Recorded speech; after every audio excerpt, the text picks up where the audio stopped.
číslo 1. Behanie na štátu. Krok číslo 1, odložíme krehké veci, ktoré by sa mohli poškodiť a ktoré by nám mohli spôsobiť zranenie. Ďalej, zabezpečíme všetky veci, ktoré by sa nám mohli zachytiť o rebrík a spôsobiť sa kolíziu.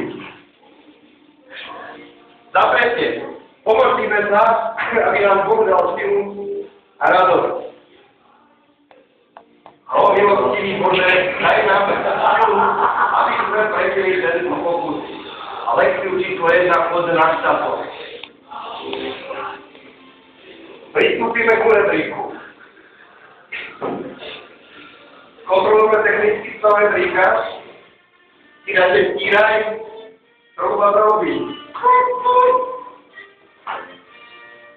K rebríku pristupujeme zásadne vpredu, aby si nás všimol. Myslíte, že by sme pristúpili vzhľadu rebríka, že nás použí. Zahrávame, upozorníme rebrík na seba. Zaregistrovaná. Môžeme sa priblížiť. A vstupujeme zásadne pravou nohou na prvú pás. Toto je to. Vstupujeme si na nohu, vstupujeme si na nohu. Vstupíme rebrík na nehu a koupečným spôsobom sa prehúpneme.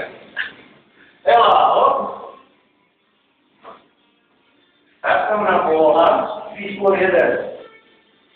Nohy dáme ako do rúka. A teraz musíme rozmyslieť, do ktorej strany chceme ísť. Či doprava, alebo do.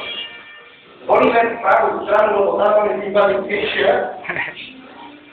Dôležitý je náklon. Keď chceme ísť na tú stranu, nakladáme sa do opačne.